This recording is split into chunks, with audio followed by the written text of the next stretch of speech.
Welcome to the Ignite Movements podcast, where we're helping leaders think beyond a one ministry mindset to a multiplication mindset. Along the way in the podcast, we've talked about all kinds of different things. We've talked about making disciples. We've talked about just multiplying from the individual disciple level to multiplying campuses. We've looked at some of what that takes to do that. We're going to do some more of that in the future. But today we're going to talk about something that really is a huge issue that I get a lot of questions about when it comes to going to multi-site. And that is, how do you handle the finances when you're going to multi-site? This is a huge issue. And this is honestly an issue that pastors a lot of times don't really think a lot about. And they're not that concerned about, right? They're thinking to themselves, hey, I'm trying to go to multiple campuses. I need leaders. Like who's gonna be the worship leader over there? Who's gonna run the children's ministry? And so we're so focused on that kind of stuff, right? And we're looking at how we're gonna replace leaders and backfill leaders at the first campus because people are gonna be leaving, and so we're so concerned about all that type of thing. But a lot of times we don't really think about or worry about like what's gonna happen with the financial systems. And I think in a lot of ways, we tend to think, well, here's what's going to happen. Like, we're going to just keep doing what we're doing now, but it's just going to be a little bigger, right? But it doesn't actually work that way. We assume it's going to work that way, but it doesn't. And so this one area that you're not inclined to think a whole lot about could be the one area that ends up ruining all your hard work in starting a new church or starting a new campus. And so that's why it's so vitally important. So let's kind of break down some of these things to consider. Let's get to it. The first one is just you have to decide the level of funding your new campus will have. Here's what I mean by that. Are you going to be more of a mega church model, and literally you're going to go and pay millions of dollars for a building and fully staff it and make sure that all the technology and all the buttons and the whistles and everything are going to be in that facility, and it's just going to, the day that you open, it's going to feel like you walked right into the other campus? Is that what you are going to do? If you can do that, that's great. If that's your focus, that's great. Ours is more of a church planting model. Ours is more, we're going to make sure that we have a pastor, and whether that's full-time or part-time, we're going to make sure we set them up in a decent first location where they really have a chance to grow and maybe move on to something else or a chance to grow long-term. And so, that's going to be our focus. And then all those buttons and whistles are going to come later. And for us, this is what has enabled us as not a massively large organization to keep starting churches, is because literally they're starting out from the ground up, just kind of like the first church did. So it's not like that, okay, now the first church is this far along, and so now we're going to just start starting campuses that are also that far along. It literally is more, they're going to take the same journey that the first campus took, only they're going to have a lot more backup and a lot more help. And so it's kind of like moving out of your parents' house, right? You're going to move into a very nice 2-bedroom apartment, and it's going to have some nice things, but it's not going to be your parents' 4-bedroom, 3-bath, 2-car garage house. It's just not. It's your parents' goal to see that you get a good start, right? It's not your parents' goal to make sure that you have everything they have. So they send you to college. They want to make sure you got a good education so you can get a good job. They're going to give you a little housewarming thing and give you the few basic, you get your plates and you got your glasses and a little bit of cookware, and you got the basic things that you need to get started in life. But along the way, all the buttons and the whistles and the fancy things and the huge televisions and the 2-car garage, all that's going to be up to you to get there. And so that's kind of the approach that we take, that once a campus gets to that point and is self-sufficient, they can begin to look at, okay, what can we add to make our environments better and things like that. One issue that can be a little bit costly when it comes to this idea of starting extra campuses from the ground up so it's not quite as expensive, and that is if you're staying under one organizational umbrella, you would have to provide the same benefits to your new employees there that you provide everywhere. Whereas a church plant, often a total, completely autonomous church plant, a lot of times would say, hey, listen, we can't start any retirement plan or any health plan right away. We hope to get to that next year. And that happens. I know that happened when we started the first church for us. And so that does happen. But if you're part of one organization, those types of benefits have to be evenly offered to everybody that's in your organization. Now, one of the things that helps that is sometimes with retirement plans, an employee can contribute right away but they don't necessarily, but the organization is not necessarily going to match right away. And so that's just a standard thing. You have to be with us X number of time of years, and that kind of thing. That doesn't really help things if you have taken somebody who grew up through the system at another campus and you launch them out to start a campus, because they will have been with you that long. But it's just one of those issues. You have to make sure when it comes to benefits that they're evenly distributed and offered. What's important is that your plan is spelled out. When it comes to what are we, how much funding are we going to direct towards this new work? That needs to be spelled out. It needs to be spelled out to the leaders. It needs to be spelled out, in many cases, to the launch team. They need to understand it. We work really hard to communicate that some of the fancy stuff that you remember having at the campus that you're leaving is going to come when your campus becomes self-sufficient. Like that's how that's going to work. There may be a staff position that your campus won't have until it can afford it. That's just a natural progression. There may be some technology that your campus is going to have to wait on.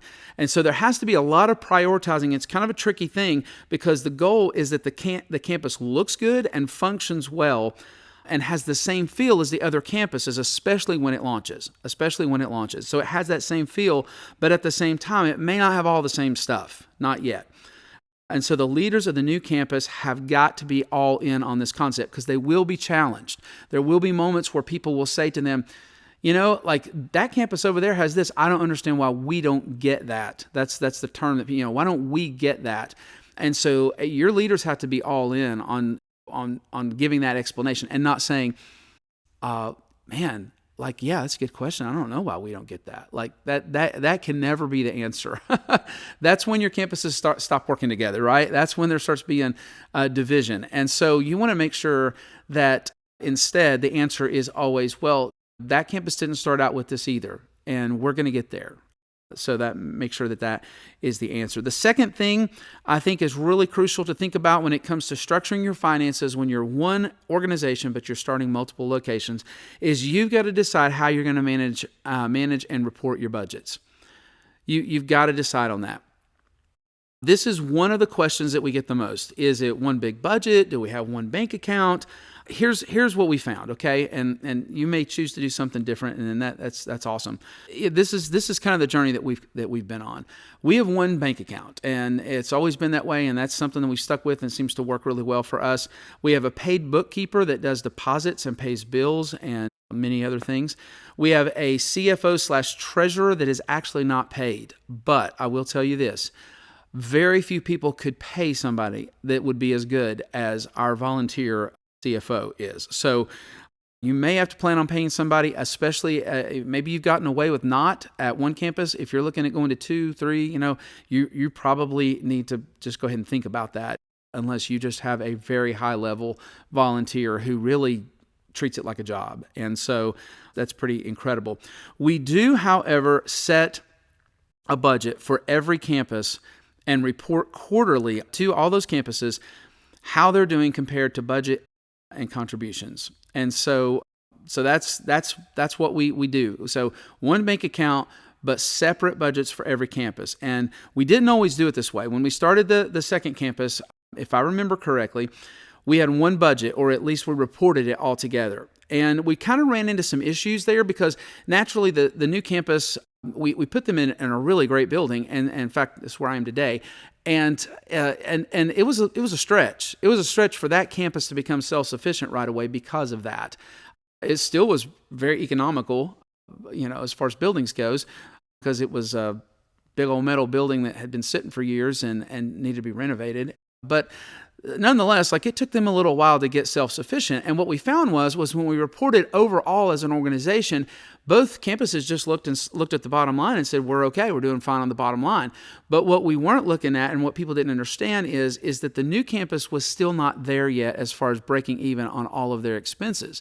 So that becomes an issue, because how do we start the next campus if we still have one campus that is behind, and if everything that is coming in over at the other campus is going to still subsidize the new campus, which again is fine. It's totally part of the life cycle, right? But we want people to know that. We want people to know, how are we doing compared to our budget, our actual expenses, all of our expenses and how are we doing, as far as spending versus contributions and things like that. So it's really, really, really important that they understand that. So what we did was we started actually managing separate budgets for each campus. Now, the year that one gets started, it might be kind of under the one that's sending it out until we get it sent out, and the next year they have their own budget. But we want to make sure that they can see, they can look at that and go, our campus still isn't quite there. We're not there yet. Like, this is what it takes to run this campus, and all the money's not coming in. So somehow it's getting paid by the overall network. And so it's important to understand that. And at different points, all of our campuses have had moments where they have been a little bit behind, and where if it wasn't for the network that is doing well in other places, they would struggle, or in some cases even have to close if it wasn't for the network. And so we're really thankful for that collaboration and that ability to work back and forth to get churches through those life cycles successfully. But, I just think it's important that people see the real picture, that they understand, these are our expenses for our campus, and we are or we are not meeting them. People do want their church to do well, and they want it to be able to carry out the mission. So clear reporting is really, really important, because I think it challenges folks in that way. Our CFO, the process is with budgeting, he meets with each campus's staff during budget season, and he works through what their needs are. And I kind of keep an eye on the whole process, because I want to make sure that there's nothing crazy going on. Like, literally, you can look at spending sometimes or look at a budget and you can say, wait a minute, this campus doesn't value what we value. So if something that's really important to us, they requested to leave it out of the budget, that's a concern. Like, whoa, we need to have a conversation. Why are you leaving this out? Like, this is a major emphasis for us, the student retreat or, student mission trip or, whatever. Like, whoa, why is that left out? Because that's actually really important. Or some campus says, we're going to cut all of our missions giving. Like, no, we're not doing that. So that kind of stuff doesn't really happen. But just want to make sure campuses don't have to look the same when it comes to budget, but we need to value the same. And it may be that one campus needs to spend more money on a certain area because that's a weak area for them. So that's where they choose to maybe put some of their spending that other campuses wouldn't. So, those kind of conversations go on. One other thing about budgeting is every campus has a budget line item for what we call shared expenses. And that includes things that we pay for overall as a church. So there are certain services that they don't require you to pay per campus. They just say, how big is your overall organization? Therefore, we pay based on that. And so that can be things like, centralized staff. If you have somebody that manages graphics and media, social media for all of your campuses, that's something that everybody's going to pay for. Everybody benefits from it. If you have certain services like I talked about, or maybe curriculum, if your curriculum, again, doesn't require you to pay per campus, and you have to pay attention to that. You have to be honest about that. If they say, no, sorry, we just see every campus as a separate church, then you have to do that. Certain licensing and things like that, it works that way. But some things don't. Camps that maybe you plan together, student conferences that you plan together, all of those are examples of shared expenses. And so these are expenses that probably if one church had to go out and get them on their own, they probably have to pay more for. For this area, it's really, really important how you communicate it. And this is just something that we've run into. We have run into that sometimes people will look at a budget and go, shared expenses, shared network expenses. Like, why do we have to pay into the network? Why do we have to send money off for things that we don't benefit us? So it's very important, especially that your leaders understand how to explain that no, these are things that these are our expenses, right? Like church software. Like if we had to go out and buy that on our own, we would pay more for it. But because we're part of a network, we just have to pay, 15% of it because that's our portion in the network expenses. And we go by size of budget and size of church as far as how much each campus has to absorb of those shared expenses. And so it's really, really important that they understand what they are and to understand, no, these are things that if we went out and we paid for these things all by ourselves, if we went to put a student conference on by ourselves, it would cost us exactly what it's going to cost the whole network, but our church would have to pay for all of it. Do you understand that? So making sure people really are crystal clear on how that works is really important. because it can be, and again, bad communication is a great place for division to happen, especially, and people making assumptions. It can really, really become a problem. The third thing that's really important when you're talking about finances and multi-site is you've got to put systems in place that work for all campuses. No church planner gets very excited about systems. I get it. But bad systems can demotivate people and can slow down the mission like nobody's business. And so it's literally business. And so it's really, really important. The systems that you used when you were at one campus are really likely not to work when you're at two. And definitely by the time you're at 3 or 4, you're going to have a huge problem. And so along the way, we've had to rethink our systems. Part of that has been the evolution of technology, just because of the era in which we have planted churches. So some of this would not be an issue for you all, but we just found that some things that worked for one campus were super inconvenient once we had 2 campuses. And so it's just really important to understand that. And one of those examples, it's in the non-financial example, was just even with staff, how staff work together. When we were at one campus, we all sat in a room every single week and had a staff meeting, and everybody pretty much had say. When we went to 2 campuses, we tried to continue that, and it was awkward because I may spend time just talking extensively to this campus about something that's going on at their campus, and it has nothing to do with this one, and they're bored of tears through half the meeting. And so we finally just had to come to the conclusion that we're going to have to restructure our meeting schedules to where it fits and it works for everybody, and it works in a multi-site type situation. So again, non-financial example, but finances are the same way. When we were at one campus, the staff literally would gather up their credit card receipts and write on them what they were all about, and they would put them in the bookkeeper's staff mailbox. Well, she's there at that campus. She comes by often, pulls them out of her staff mailbox. Worked perfectly. Is great. We would literally fill out our requisition by hand, and we'd stick it in the CFO's mailbox, and he would pull it out. He'd look at it. He would approve it. He'd sign it. That kind of thing. If we were making a large purchase, deposit slips, the tape that we print out. This is what we added up that came in on Sunday. Those would just be put in the bookkeeper's box again. But then when we went to multiple campuses and eventually, one was 30 minutes away, no, that's not going to work. And so, nowadays, you're probably not going to struggle with some of that because you're already going to be using some of the technology that's out there. But for us, it just caused us to start digitizing everything. So we now have Google folders for every staff member every month where they dump the pictures of their credit card receipts with the supporting information as far as what it's for and that kind of stuff on it.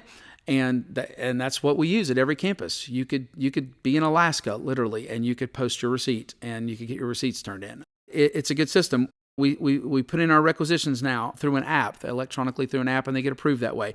So you've got to think through systems that are going to work in a multi-campus situation. Your church management software can be a huge, for this particular reason as well. If the church software you're using right now does not support contributions from multiple campuses, you should change before you make this move. Because it's really, really important to be able to see, this person gives to this campus, or this person is at this campus. And so you definitely want church software that supports multiple campuses. Obviously, you want to make sure that offerings are being handled the exact same way at each campus, rotating counters at each campus. You have someone who sends in the picture of the deposit tape from the adding machine. The deposit gets sealed or locked in a bag, and then somebody takes it and deposits it. The bookkeeper can cross-reference that slip that was sent to them, along with the bank deposit, and make sure everything adds up. And so really, really important to make sure that there are good systems in place for how you're going to manage offerings and things like that at every campus. Again, the important thing is that you think through how you're going to go about making financial systems easy and streamlined in a multiple campus situation.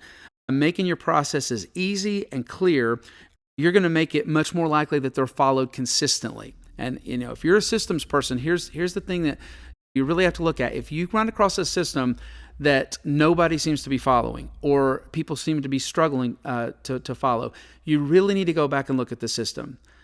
You can beat your head against the wall all day long, but sometimes you just have to make sure that the systems make sense to the people who are using them and that they're easy to follow. And so very, very important that you do that. So if you're planning on going to multiple sites under one organization, you need to decide the level of funding that you're going to commit for a new campus, and you need to be clear about that. You need to decide how you're going to handle budgeting and reporting, and you need to put systems in place that can work from anywhere.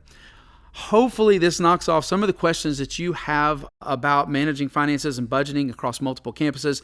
Feel free to shoot us a message or a question that you may have about this particular topic, or any questions that you might have. We'd be happy to try to help you. Make sure that you like, subscribe, and share if you find this content helpful, and we will catch you next month.